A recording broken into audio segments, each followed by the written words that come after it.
Hello, everyone, and welcome to today's conversation about managing in-house ISAs. My name is Kayla Priest. I'm on the CINC Live Events team. Really excited to be here with my wonderful guest, Courtney Carroll, who is the ISA manager of the Jennifer Jones team in Toronto in Ontario, Canada. So thank you, Courtney, for being here with me today.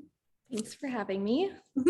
I invited Courtney on because, as I said, she is an ISA manager, but she also has been and continues to be an ISA herself, in addition to managing now a team of 3 ISAs. And we had a little conversation yesterday just to prepare and just to give you a little stat to let you know that she really knows what she's talking about. She's been doing this for 12 years, and last year alone, her team closed 56 million in sales from CINC leads alone.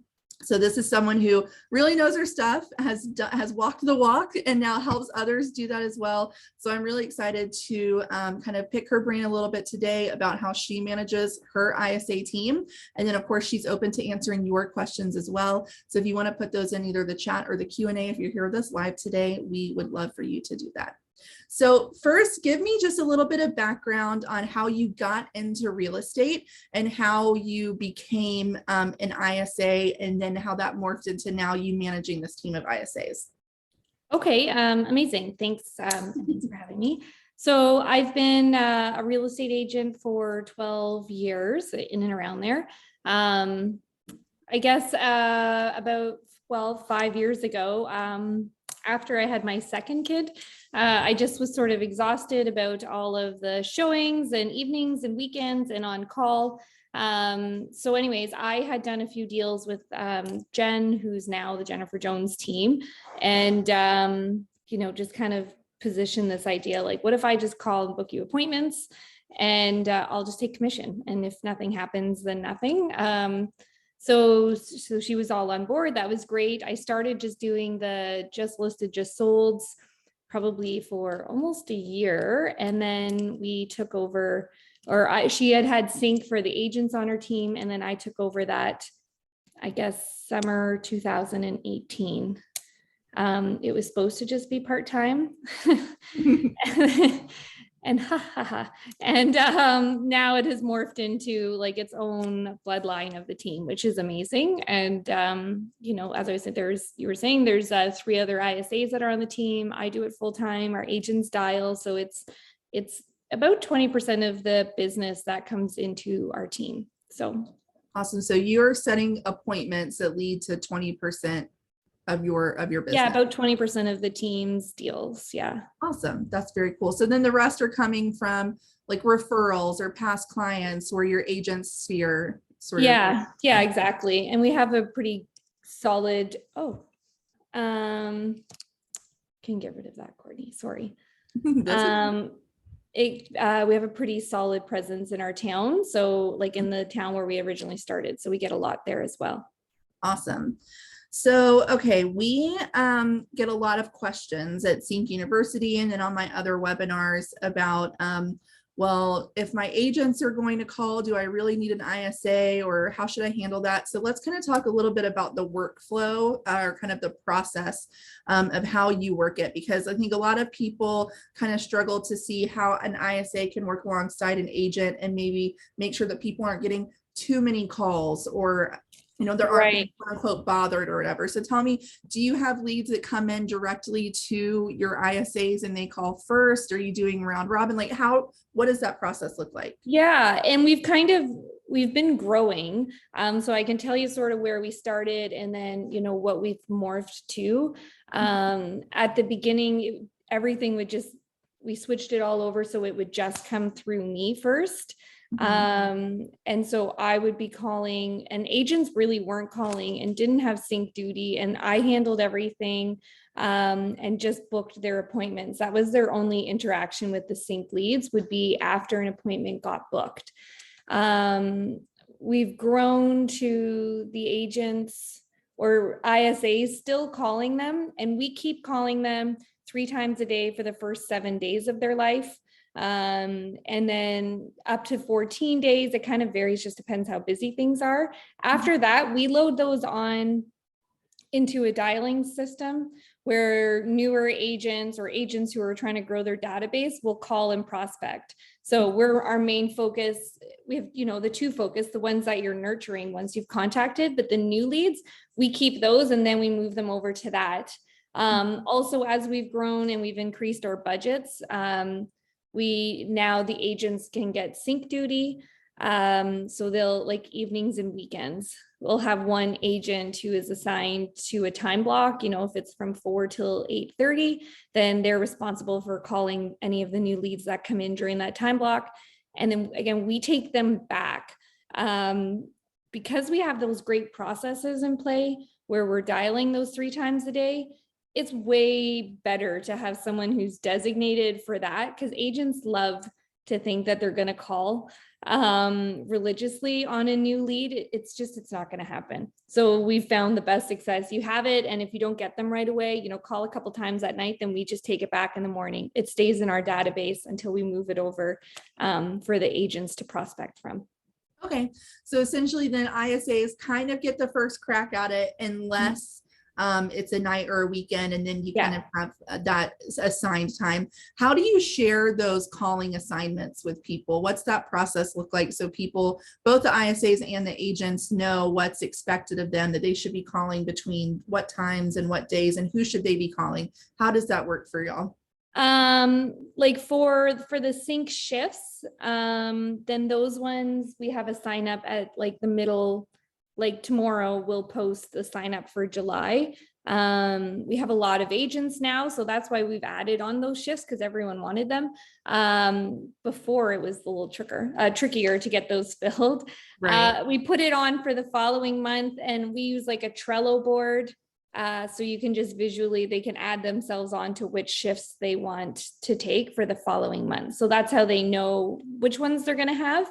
For our outside dialer that we use for the agents, it's the same thing. We have that Trello board. So, just whatever communication board, I guess, you use on your team, they can put their name beside, 9 to 11, 11 to 1. We have those 2 hours every day dialing shifts. They can throw their label on there if they want to book the dialer.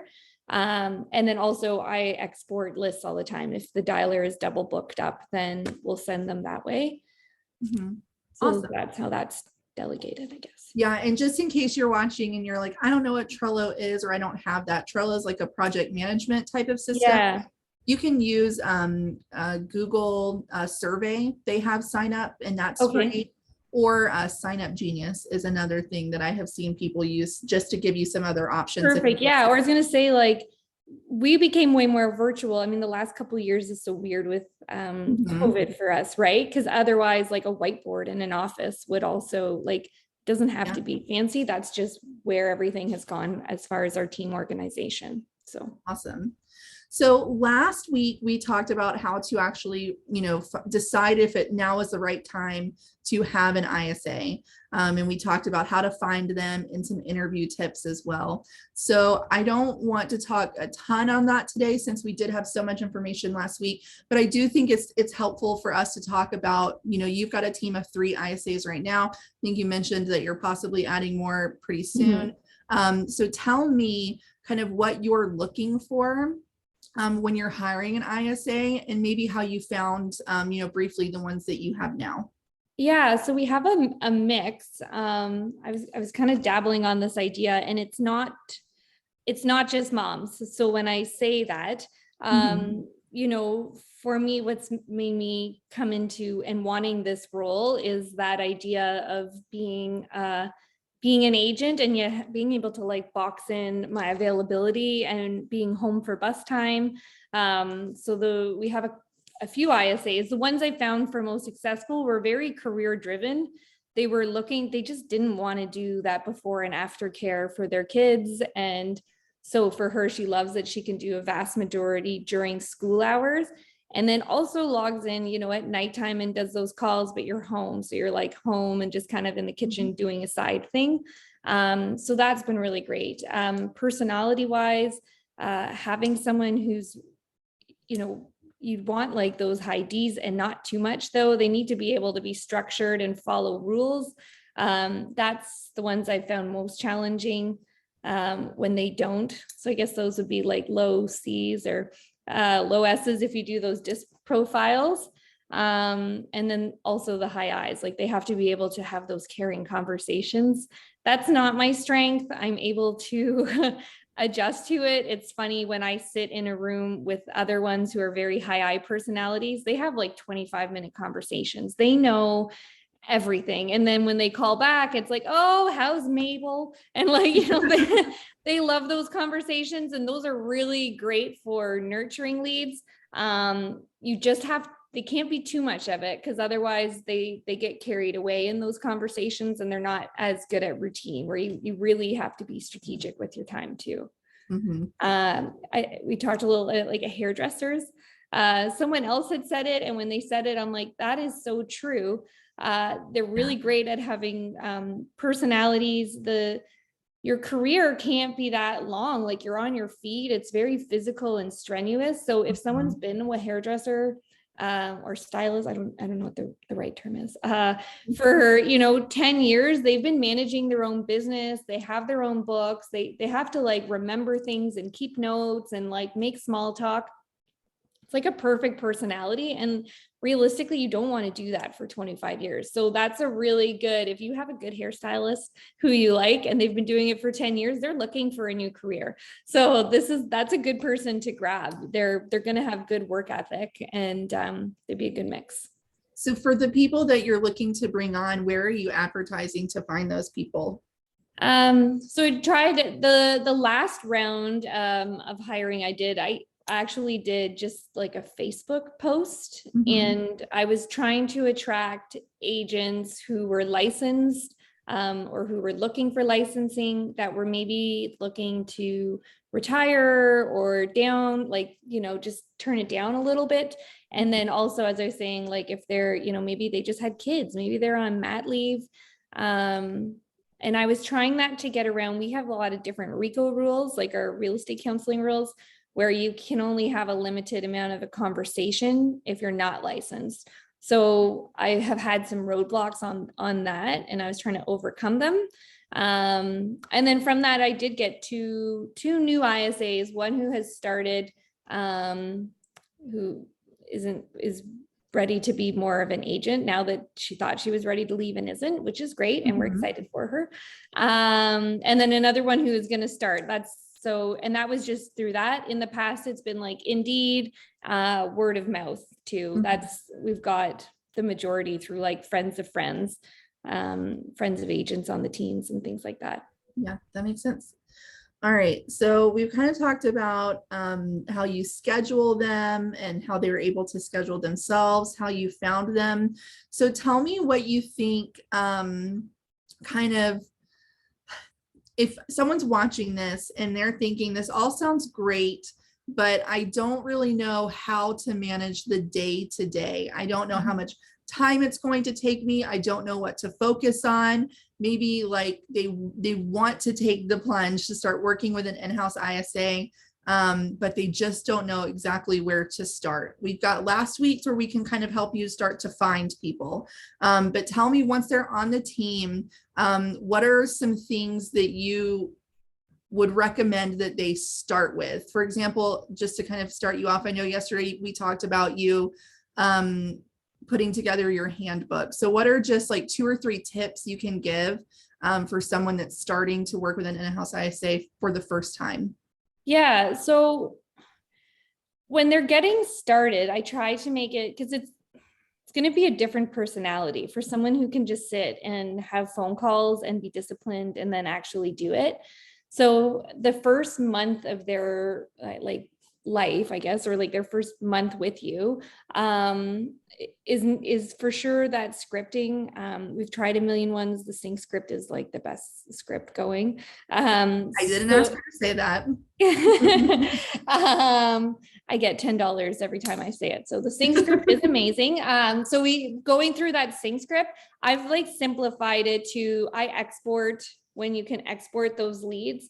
And I gave them, the last 7 days, like 50 leads or something, gave them the script, and then like just gave it to them like that, rather than overwhelming them on here's the platform, here's everything. And again, it's kind of like there's two different ones. So if you're just getting started and you're like looking for me, then that's a whole different role than like me looking for someone, because it's like kind of already set up and started. But if you're just getting into it, it would be calling all those new leads that you haven't reached on CINC, like just export that for them and then give it to them and then have them call. And getting organized, those main, like the bad phone number campaign is that's like the most important thing. Nothing is more annoying than finding out after 17 phone calls that it was the wrong phone number and the first person who called it just didn't mark it. And then it stays in that dialing system.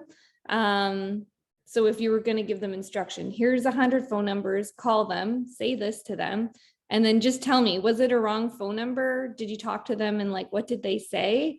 And then see how it kind of goes with them, really. And make sure they're just asking for that sale, like asking for that appointment at the end. And like, that's going to kind of gauge it. It's pretty basic, except for getting, because you just want to get past that hurdle. Like, is this something you actually want to do before you sit down and create all too many things and overwhelm the system? And then you don't know, is it not working because we set it up wrong, or is it not working because like they suck, like they just weren't meant to be in that role? So that really streamlines things, I think. Yeah. So how long then do you let them practice with the script before you give them that first list to call? I mean, I have a bad sink or swim kind of personality. I would just start them off with slightly older leads that I won't cringe as much if they butcher them. I would, just kind of practice it on your own. Essentially, like if you're starting on Monday, then we'll have a quick conversation on Friday. Here's what I want to do. I'm going to send you these lists. I want you to say these. If you get really nervous, hang up and then call right back and be like, oh my gosh, I had bad reception. And then carry on that conversation. Like no one's going to think you hung up on them.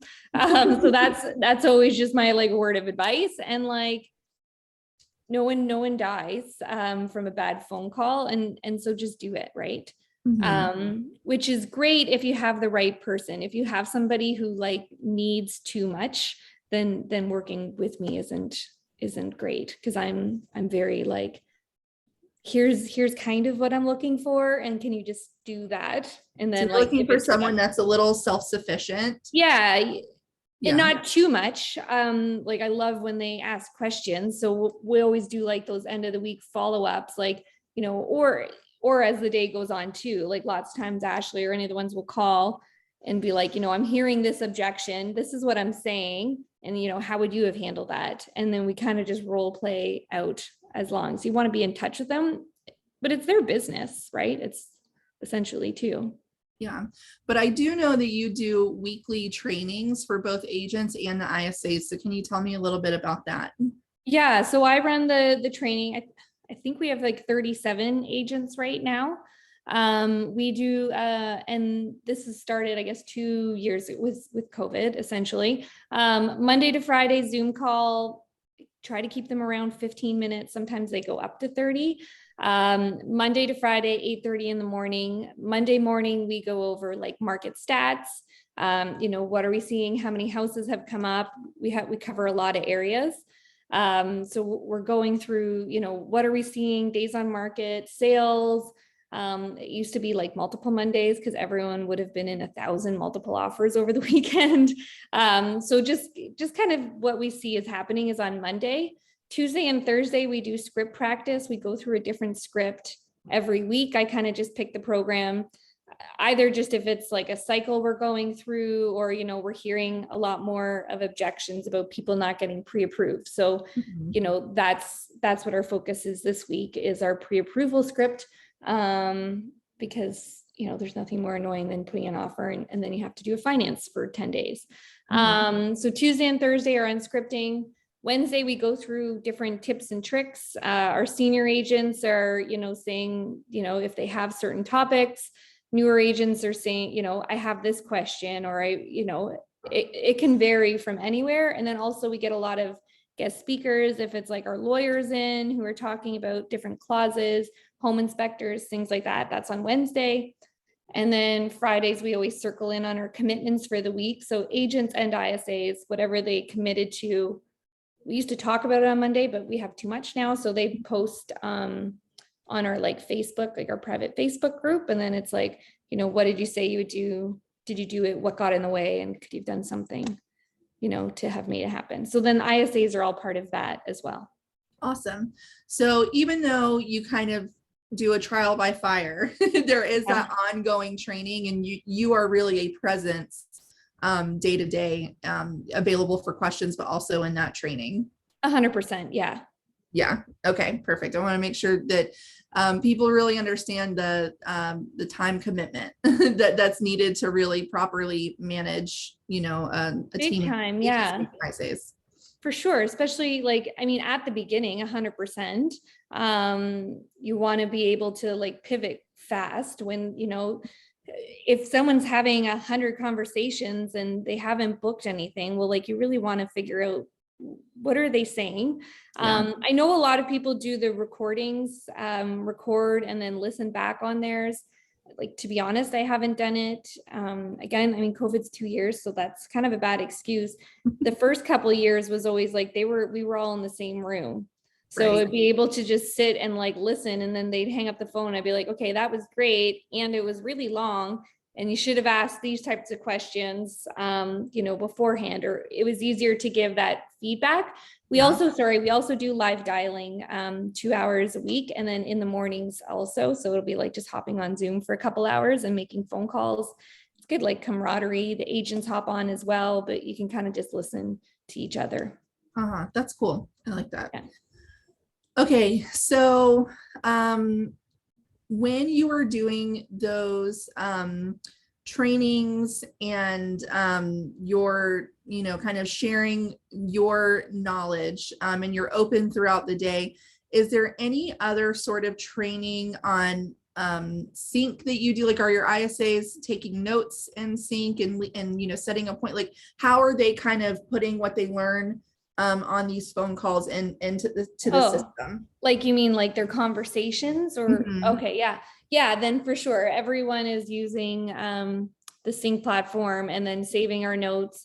That first phone call, using that, pin the note to the top, so you have all the detail. We have just part of our thing, like those 5 whys, you know, like getting all the information you can and then saving that in there. In order to like keep a lead, like if a ISA wants to like continue to nurture it and not just throw it on one of our auto tracks, they need to have pinned in the notes like all the reasons why they're moving, what they're looking for, if they have a house to sell, and have gone and actually updated their search, because nothing is more annoying than when you see that they have the facts that they're looking for a $600,000 house and the search is sending them $4 million. Like, that drives me nuts.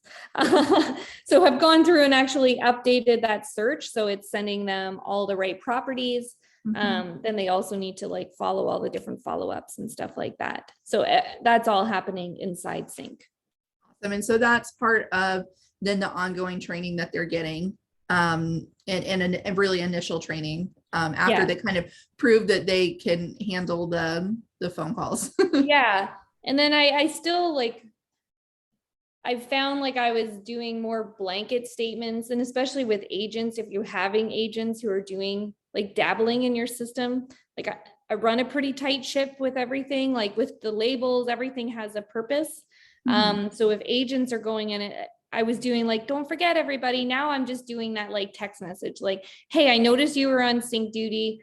You put the lead as contacted and added a bad number. Like, you didn't contact them because you didn't talk to them. That was the wrong phone number. So make sure you're leaving it in a temp. Like, I'm being quicker about, instead of like just adjusting what people are doing, because as you're growing, it's too time consuming. Yeah, it becomes unsustainable. It really is. And so now it's like being more direct with people, and then, you know, putting them, it's like, hey, sorry, you messed up the last 2 or 3 CINC shifts. Why don't we just take a break for a few weeks, reread how the manual is and things like that, and then we'll circle back and do it again. Awesome. So let's stay on that kind of track. and talk about those maybe tough conversations that you have to have if you, and then we'll get after this into what exactly you do track and how you do measure success. But Okay. let's say that you have noticed that someone's not hitting their goals or their commitments that they made. How do you have those tough conversations outside of the text? If you see that it is something that requires a little bit more, maybe a pattern of not following the procedure, how do Right. you have those conversations? So if it's like the agents and I have a bi-weekly one-on-one meeting too, so we can kind of evaluate each time. And then as far as ISAs, it depends on who it is and they have all different personalities. So it is adjusting.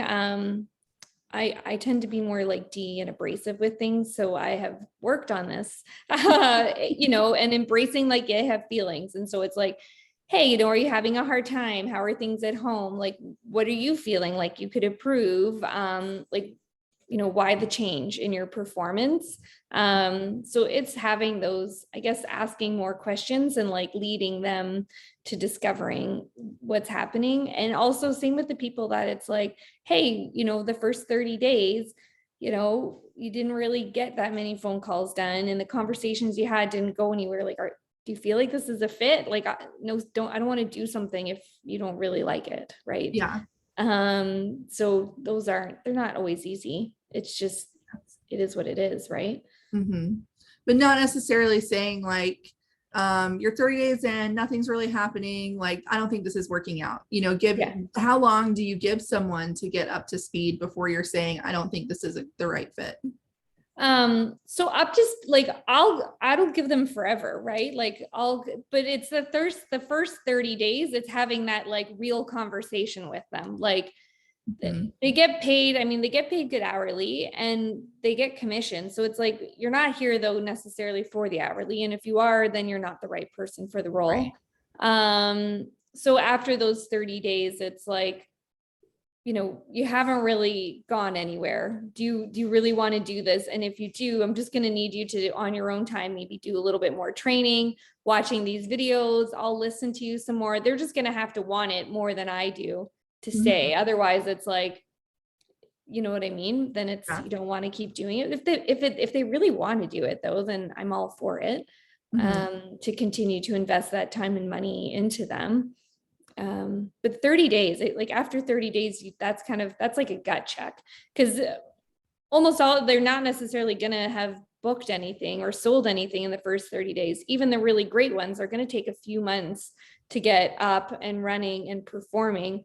That first 30 days though is like, I don't know, like your personalities aren't really going. You're not like biting at the bit, the other ones, I get through my list and send me a message like, can I get something else to dial? Like, that's the person, I'll do whatever you want and send you for all the training.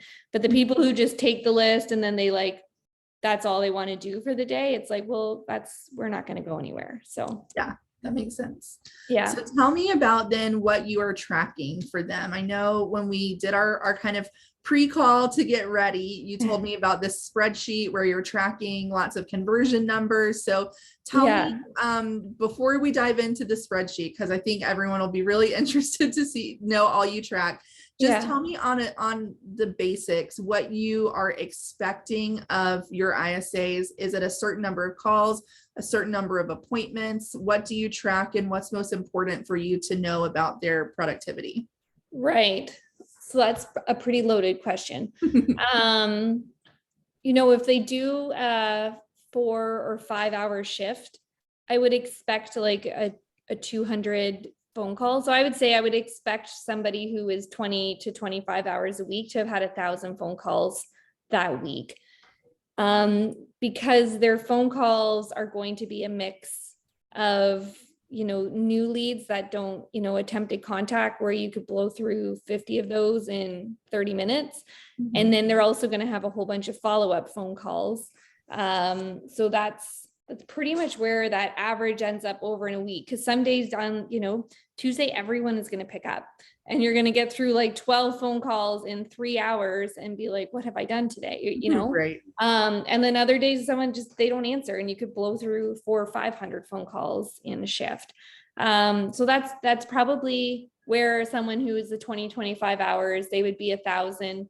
It takes a few months, I guess, to get them up and running. In that they should be booking 4 appointments, I would say, at least around that, if they were doing it that like on a consistent basis. We've been going through all these weird markets where, you know, that would lead to 16 appointments some weeks and 0 appointments on others. So you really have to kind of keep continuously stepping back. And that's where I say it's like, it's if their personality, if they're driven and you can see that they have that drive and they're hopping on, you know, when you check out their dials at the end of the day, they're hopping on at 7 o'clock at night to make 3 phone calls for those people that, you know, were hot leads they didn't reach. I'm not too concerned about what they're doing for their numbers that way, just because I know what they're doing and they love it. But the people who are new and they're just like, I want to work that 15 hours and, you know, they're Monday, Wednesday, Friday from X till X, those ones you want to track their numbers because they're more of like, you know what I mean? Like a clock in, clock out type. Right. So if they're doing, so, and let me back up really quick. Are your ISAs currently all about 25 hours a week? Right now, as we're going into summer, that's changed. So 25 hours and then 2 15 hours, and we're hiring another 25-hour person. Awesome. So basically that allows you to have coverage kind of every time you need. It's just split between multiple people. Yeah. The main schedule is that 1 to 14 or 1 to 7 day list. That's the one I schedule out. And then everyone has their own reminders that they're calling while they're on shift, like for leads they're nurturing. And then all our auto tracks. And then I just have like, and that's the main thing for whoever I guess the broker, like whoever's setting up that account is like really, it's how your initial setup is determines it. So you could hire just ISAs if you've actually sat down and put in the effort and the time to create like what you want the ISAs to call. So that's my role, is to decide what do I actually want called. But if you were just starting up, you would, I guess, determine that for the ISAs, what you wanted them to call. So when you say the one, like 7 days to 14 days, those are registration dates. So people that registered in the past 7 days, past 14 days. Yeah, that we haven't reached yet. That so have still attempted contact.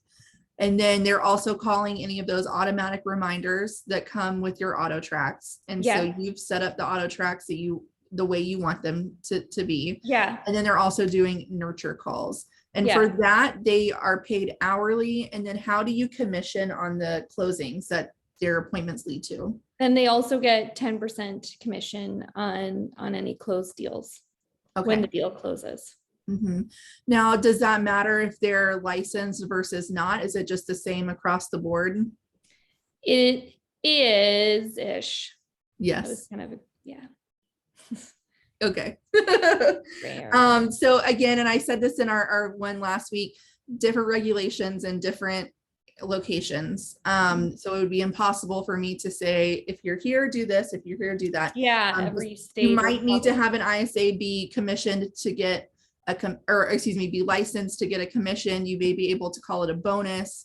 You know, just make sure that you are always in compliance with whatever regulations your area has. We have a question from Lynn, and she says, where are you getting your leads from? Are they all homegrown leads, or are you purchasing Facebook, Google leads from CINC? Yeah, everything is through CINC. We give CINC lots of money. We have started doing the Facebook ones with CINC and the sellers one.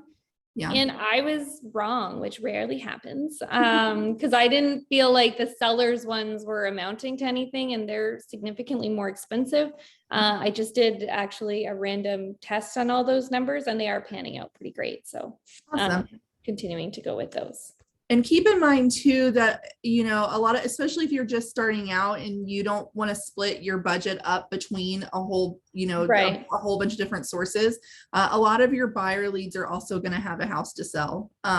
Yeah. Like last year we didn't do like the sellers when we only just started at the beginning of the year. The only reason we're going to turn off now is because we don't want listings because they're not selling. I think of like 50, I think we did 27 listings from CINC last year. And none of those were from the seller. Like those were all people that had come in on a buyer's campaign. Awesome. So yeah, you get listings from those people too. And if you are listening and you are curious about what your options are for advertising, have a discussion with your account manager about that. They can give you recommendations on what to do. So another question from Lynn is, how can you track an ISA's dials? Do you do that in CINC? So I know that you use Mojo Dialer, but you also have them keeping track of calls in CINC. So tell me, how do you track it? And this might be a good opportunity to bring in kind of those deeper stats that you track for the team. Yeah, so you do have this, we do use the CINC dialer now as well this year. That was like my gift to them. So that, not for all of them though, but for one, so it was like, now you can do it from your cell phone with a headset while you fold laundry. That's like my joy is when I like, when they're off, and then like, I feel like I get to go back to my roots and like throw in 300 numbers on a dialer on a headset. Like, so that I love CINC for that. Mojo has one, I just didn't like it as much. So, so you can use the CINC dialer. It doesn't, I feel like I can't track it as well if you end campaigns, and I think I just don't do it right. And then also on Mojo, also so you can track there. So what I like, and that's only because of my lack of knowledge of CINC dialer with Mojo, is like I can see that first phone call, like what time it was, and then that last phone call and how many started, like how many happened in between, if I really wasn't sure. Again, I mean, that first 30 days is so much on their personality. Like if I don't even like you after 30 days, or I feel like you're not going to be working, like I just don't want to keep it, right? Like I only want to work with people that I could trust, that I don't feel like I have to go back and be checking their numbers. So that's why I say I have these numbers. I don't like follow up and make sure Ashley is doing, like I say, Ashley, she's one of the ones, she's amazing. I don't follow up to see what she's doing unless she starts like having, you know, like all salespeople, those roller coasters. So if she starts having a bad couple weeks, or, you know, things aren't adding up, then I might be like, let's go and look. And that's not to accuse her of stealing. It's more like, hey, what's going on in your life that you're not showing up the way you always show up? So anyways, you can track all those numbers that way, and you can see how many they've contacted, how long they've had those phone calls, bad phone numbers, things like that. And then do not contacts. Because we had one girl, and she was another one after 30 days. She had more do not contacts. Like we have a label that's that, and I don't know, maybe one a month I would come across, which would be after, you know, 2,000 phone calls. She's like 17 a week. I'm like, what are you saying? Why do people hate you so? But she was like, she got so, if people were abrupt, it was like, oh, okay, they don't want us to call back. I'm like, no, they don't. They want me to ask better questions, right? Like, right. So anyways, those numbers you do want to know. And then just if you are using the CINC dialer, there is a dialer report that gets sent out either daily or weekly, and it gives you all those numbers. Also, the call summary from the broker dashboard is a really great way to see the activity that's currently happening, that happened yesterday, or for a custom day range. So there's lots of different ways that you can track your productivity for either agents or ISAs. And there's lots of information about all of that in the CINC Help Center, or of course with support or your account manager. So Michael is asking about good base pay. So of course you do hourly, and we spoke last time about someone who maybe does want to do a yearly salary, that would be somewhere between 24 to 30,000 US per year, plus the commissioner bonus. So you do hourly, and then he's asking if you 1099. So that's essentially, I don't know if it's the same in Canada. I think it's like our CPT. It's like a contractor. Yeah. So right now they're subcontractors. We're in the middle of changing the business model where ISA, like where I'm going to be a separate business, and then I will be paying those hourly. Like I'll pay all our CPP and all those taxes and stuff. Right now, everyone is a subcontractor though. Okay. There was a hack from a guy when I did that CINC mastermind. And it was something about if your salary was $36,000 a year, then you didn't have to pay overtime. So he pays them whatever that works out to. So Google it, because that's not here. He was in Michigan, and it was like, if you paid somebody instead of like 34,000, if you paid them 36,000, then you didn't have to pay them overtime, and you could get them to do like evenings and weekends. There's a thing. I don't know what it was, but he said it, and I was like, oh, that's interesting. Not applicable, but interesting. Yeah. And I think, Michael, too, that about a good base pay, that's going to vary wildly between like what type of market you're in, like what's feasible for people to do. So I would take a good look at your finances with a financial advisor, accountant, whoever, and say, like, what can I afford? Because the base is not supposed to be the entire salary. Right. It's just enough for them to get by on those first few months until they're really building up, to be able to support themselves with the bonus or the commission. So, paying people, a wage that they can live on, the base pay is not supposed to be that. The commission is where they make that up, but you kind of have to just ask yourself, what am I able to do? What can I commit to? Because, the one thing you wouldn't want to happen is to not just have the solid kind of math and fundamentals behind how much you decided to pay someone. Right. You want it to make sure to be something that you can sustain. So you're not paying someone, a couple months and then being like, okay, well, I can't do this anymore. So just make sure that you are intentional about what you're doing. Mm-hmm. So then Michael followed up and asked if you pay on appointments held. So it sounds like you just do the base pay hourly plus the 10% commission on the closing. Do you do any other incentives? No, Michael, are you saying you paid $2,000 for an appointment held? I might come work for you. That would be a lot of money. For the base pay. Okay. I'm like, is for an that appointment monthly held, or? I'm like, I'm coming for you, Michael. No, we pay, we just pay hourly. We pay $18 an hour. And then 10% bonus. So like the one who was 25 hours a week, she's going to make about 80,000 this year. I think she's at like 43 already, which is great. She's 25 hours a week and has never come into the office. Awesome. Except for monthly lunch meetings. Okay, I have a question, and it says off topic, but have you experienced technical issues from CINC, and then what do you do when that happens? Like the earmuffs, the dialer doesn't always work. Just work around it. Like I just, you just open it up manually or on your laptop and then call those ones. I just keep dialing, just like that, just keep swimming and just keep dialing, just find a number and then dial it and see if they're selling or buying. Yeah. And then from the CINC perspective, of course, I wish that I could like snap my fingers and say, we'll never have another technical issue ever again. But even huge, global companies like Facebook and Instagram, like they go down sometimes, and they hate when that happens. And we hate whenever some technical hiccup makes it harder for you to do your job. If we could make sure that never happen again, I would have already done it because I hate when those interrupt your workflow. But unfortunately, it's just not the way the world works. And sometimes technology breaks and we have to fix it. So we've got a really great team that does that. Just give a call to support if you ever encounter something, and they will either fix it right away if they can, or get it to the right person who will be able to fix it, because we've got a really great support team. So Ray is asking, do your ISAs have access to the agent's calendars for scheduling appointments? That's a great question. That is a great question. At the very beginning, the several years ago, we were a much smaller team, and it was just myself and then a second full-time ISA.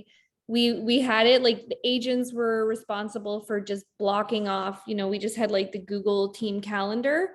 So if you're a smaller team, that would work. They were responsible for blocking off if they weren't available. So if they were in showings or off or something, so that I could just confidently book that time and say, oh, you'll be with Deanna tomorrow at 11 o'clock. So that was how we initially started. And that is a really great thing for smaller or, you know, a manageable size team is using that Google Calendar. Now that we're larger, it's a little different. I still confidently do it. I just say, or we just say, you know, 100%, okay, we're booked in for tomorrow at 11. I'm just going to confirm with the team calendar, and then I'll send a confirmation email to you once I have it all booked and, you know, booked with the seller or whatever. And then we use a round robin system. So if it's, you know, in Paul or like the Barrie area, so let's say Paul is up next and I text Paul, I have a showing tomorrow at 11 o'clock in the morning in Barrie. He has 10 minutes to respond to me. If he hasn't responded to me in 10 minutes, then we go to the next agent. It is like anxiety for me, like that I booked an appointment. It's like hot potato. Like I don't want it, right? That's why I'm an agent. So like, how quickly can I get rid of this lead and give it to them? So they have 10 minutes. And then if they don't respond, that's their X. Like they get an X on that round robin. That was their missed turn. And then it goes to the next agent. Same thing. They have 10 minutes. So I've booked it because I know we have enough agents. I know someone is going to fill that appointment. I just am not quite sure who it is.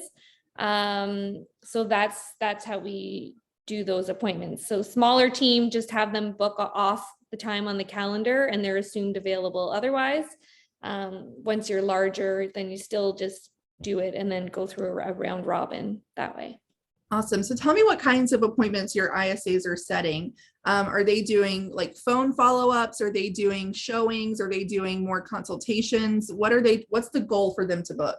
The goal is always the in-person to go out and look at a house, or, you know, those market experiences, you know, there isn't the right house they're looking for, you know, completely understand you. What's really helpful is, you know, why don't we meet at Starbucks, show you around the different neighborhoods, compare, you know, what $700,000 in these 3 pockets is like, and, you know, all that kind of jazz for those market experience. Specific properties, those are our favorite. Let's go out and look at that house and we'll book a couple other while we're out there. Again, I keep COVID, like maybe there's so much still happening. We did, and that had never happened before COVID, was like a phone appointment or virtual or like a Zoom. And we've taken that. I hate them. I hate them because their ratio sucks. However, the ease of them is so much easier. Like it's a soft close for an ISA. You get that commitment, but from an agent, they just have to pick up the cell phone and call at 7 o'clock. So it's not like I've dragged this agent out of their house and they've driven across town to come show and then no one shows up. It's like, if they don't pick up the phone at 7, it sucks. And I went to like ban them completely in January. And then we did 4 deals from like 2 came from like 1 from the same phone call and then 2 others. So it's like every time I'm like, I hate this. And then it's like, no, but it's great. So I still let them happen. I don't love them. I find it's weak. However, if it's a commitment of some sort and it starts a relationship with an agent, then it works. Or if it's maybe like an out of town person. Yeah. And we get a lot of those too. We get a lot of people from the city who are coming up to the cottage and, you know, just wanting to learn. And again, we have the one agent who's not, or one ISA who isn't licensed. So she's limited to what she can talk about. So if it's like, you know, what are the market conditions like? It's like, you know, that's exactly why I should book the appointment with an agent. They'll call you tonight at 7. Like, so she uses that more because she can have the conversations where myself and the other 8 ISAs who are licensed, we can continue that. Like I am that phone call appointment. So now a question that I get a lot, and then I'll get back to the questions in the chat, is for those people who you're scheduling a showing for, do you require that they are either pre-approved or have proof of funds or something before you'll go out and show them? No, it's not a requirement. We ask. We're asking to find out where along they are in the process. If they're not pre-approved already, actually we're scripting that this week. You know, then we have our, you know, 3 mortgage brokers that we can recommend. We're not like, I feel like when I was like in the States, you guys have like this whole partner thing and mortgage brokers. We're not like allowed to do all that here. If I want to recommend a mortgage broker, I need to recommend 3 mortgage brokers to someone. We can't have any like affiliations or kickbacks or anything like that. So I'll do that connection, here are 3 really amazing mortgage brokers that we work with, point out like how important it is to have that pre-approval before you go out to house. But no, if like someone's a first-time home buyer and they want to go out on Wednesday and they haven't been pre-approved, 100%, like I want you out and building a relationship with our agents. I don't care if you're pre-approved or not, because I know once you meet with us, you're going to love us. You're going to work with one of our mortgage brokers, and it's all going to work out. And like, they don't know, right? First time home buyers don't know. And it is overwhelming. Like, Right. I was an agent when I was buying my first house and I still didn't know what was happening. And I'm like, I don't know, this is easy. We'll just buy it. Like, so it's good to get them out before they've been approved. Then we can get them with our lenders and help them and tell them all the things they need to know. Awesome. So Chance asked a question, are the buyer agent splits different if the lead or appointment came from the ISA? Yes. So, I mean, there's a few different splits. Normally on our team, they get 50%. Yeah. And then it's, I had to think, 50%, and then 40% when it comes from CINC. And so then the 10% just comes off of what they would have normally gotten. And that goes to the IS. Well, yeah. So I get, my role is different. So I get 25% of everything that comes through ISA. If one of the ISAs book it, then I pay them that 10%. And if an agent calls a CINC lead and does it, then they also get that 10%. So they would go back up to the 50% split. Gotcha. So that 10% is for whoever books that appointment, essentially. Awesome. Gotcha. That makes sense. That makes sense. All right. I think we have got, here's one. So are your ISAs calling pooled leads? In other words, like leads from a pond account, or is each lead assigned to a particular ISA? So everything goes, and we just switched to the pond account because we've just been using my account. And then that became confusing because then there was like all these Courtneys. So they all stay in the pond account. ISAs are capped out at 200 leads that they can take out of that pond account with their label and manually nurture. And you have to be really good to get 200. Like newer ones, if they start getting too many, then I start challenging, why they're keeping it. You have to have a really great connection, and they need to be looking to move within the next 6 months in order to be like a manually nurtured lead. Otherwise, I want them onto those auto tracks. I feel really great about the auto tracks we've created. Like we've used some CINC templates. I've added in a lot of things so I can take them, over a year. Because it's so time consuming. Those manually nurtured ones are really, it bogs them down. And then if an ISA is sick that day and they have 41 reminders, and then the next day they haven't, it's hard to, it really slows things down. So. Yeah. And so I would recommend, just from, different teams that I have spoken to and worked with, if you're going to allow an ISA or an agent to pull someone out of the pond, start them with a low number. Yeah. Start them with like 20, right, for the first couple of months to make sure that they can handle it. And their follow, because, as we know, follow-up is always the thing that gets missed. So make sure that they can handle it. And then you can continue to increase it as the trust builds and their skills also build. So don't be afraid to start them lower and then work up to them having more. And the second that they're kind of proving that they can't handle that many, then you can always lower it back down and throw people back into the pond account. And if you want more information about the pond, there's tons of information on the Help Center, or again, I'll plug your account manager can help you with all of that. All right, let's take a quick look at my notes from yesterday because we're approaching an hour. And I want to make sure that we covered everything, and I think we have. The only thing that we haven't really covered are some of those stats that you do pay attention to in terms of who's got a good closing ratio. And so I think that might be a good place for us to end. So tell me, maybe if you've been doing some tracking and you see that someone's doing great on, setting a lot of appointments, but then they're not, converting those people into clients and actually getting those people to closing. How do you find that? And what do you do when that happens? So that's like the two parts. So I know for our ISA, we have one who she books a lot of appointments and her appointments tend to cancel more. So kind of going back and asking her, like, it's almost like I want you to book less appointments, qualify them a little bit more before you just get them for those commitments. And then I think, are you talking more like conversions from the agent's aspect? Yeah. So originally up until, I mean, they don't even know. Is anyone on my team here? In 15 days, I'm rolling out a new thing where it's a weighted round robin, because we've been tracking everybody's deal closing ratio. So there's the agents that are amazing and they have like a 30% closing ratio, and they've had a 30% closing ratio for the last 3 years. And then there's some that are on our team that are like a 6% closing ratio. And so, I have now ran numbers on how much that agent who is a 6% closing ratio has cost the team. Because if I had have given the 25 appointments she got last year to the person with a 30% commission, or a 30% closing ratio, the team would have brought in another 300,000 GCI or whatever those numbers. So I've tracked that. 15% is probably our average. I think it's like 15.8.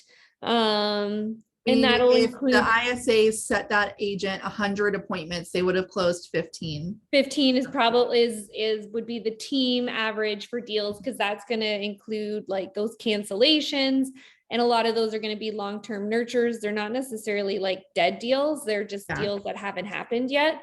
So that's like a benchmark, and essentially if you're under that, like you're just going to have to dial and find your own appointments, because you just can't do it. And 30% would be the better agents on our team have a 30% closing ratio with like online leads. Like obviously team leads are different. Right. So that's sort of that number is just as big to track as it is your ISAs, because you can run around and book 500 appointments, but if you're teeing up the wrong people, and maybe it's just the handoff, which we have improved that over the years too. So instead of just booking an appointment and then Deanna picking up the phone, there's like a proper email introduction. Here's Deanna, she's amazing. She's our top agent on the team. You're in the best hands with her. She'll reach out, and, really making it very clear on what's happening. That's improved the ratios also. Awesome. Sorry. So we've got our last question and then we'll wrap up. So Ray asked, if two different ISAs attempt contact and then maybe both speak to someone, how is the bonus or the commission paid? Do you ever run into that where two people have two either agents or ISAs have spoken to the same lead? Yeah, actually we just had that yesterday. Not our ISAs though. Like you can't emphasize how important it is to manage your database, because not making those mistakes, like it needs to be drilled in. If you've talked to them, then they're moved into contact, then it doesn't happen. Then the next ISA doesn't call them an hour later, where the only hiccup, so that rarely happens. We get overlap where, they register on a different sort of like online lead source that we work with. Or people re-register all the time, right? Or they send their wife a link and then their wife registers and then people call that. It's whoever has like, who has that relationship, who booked the appointment. The one yesterday, they registered again, they were already working with us. And I just go through, if the agent who had them is like, their notes are up to speed, they've been in contact, it's not those passive emails every month that's like, hey, just checking in. It's like they've actually worked the lead, then it would just go over to them. I did offer for this one, because they were both doing amazing, to pay the other one the 10% ISA commission, like the booked appointment commission. But it's like whoever has done the best job with it, essentially, which you have to kind of gauge. Yeah. And I think too, it's also a little bit about team culture. And if you have like a very cutthroat team culture, you're probably going to have a lot more of those issues. Whereas when you have a team that's well managed, you don't have people trying to, fight their teammates for a lead, because they know that there's another opportunity around the corner. I was just going to say, like if there's someone who's really concerned, it's more a scarcity mindset that you need to work on. Like if you're real worked up about this lead, like we have way bigger issues. then you know what I mean? Because so it doesn't happen though. Managing your database, your mindsets, and then every once in a while, like again, this one, I just offered to pay out the commission on that. Just they both were doing great. So awesome. Well, we had such amazing questions today. So thank you so much for putting those in the chat and testing Courtney on all of her knowledge. Thank you so much for taking time out of your day, Courtney, to prep for today and also be here today. It is way more meaningful for everyone who joined today to hear it from you, someone who does this day in and day out, than to hear it from me. So thank you so much for sharing all the knowledge that you've gathered over the years and all of the things that you have found that really work for you and your team. Awesome. No, thanks for having me. Awesome. Well, I want to let everyone know that we talked a lot today about process and how to know if someone's working the lead, and that is going to be our webinar for next week. So that's going to be the Who Do I Call Today webinar. It's how to find the people to call today, making sure that your agents and ISAs are leaving the right notes, setting reminders to follow up, adjusting the saved search, and how to follow up with people in CINC. So that's going to be available for you to register at cincommunity.com/webinars. And then this recording will be up in about 24 hours on cincommunity.com/recordings. Mouthfuls. So I hope that you will watch it. And if you have any questions that come up either from this or from any of the others, please do reach out and let us know so we can help. We always want to do everything we can to make sure that you are as successful as possible. So another big thank you to Courtney and to everyone for spending an hour with us today. Hope you have a really great rest of the week, and I hope I will see you next week. So bye. Thanks again.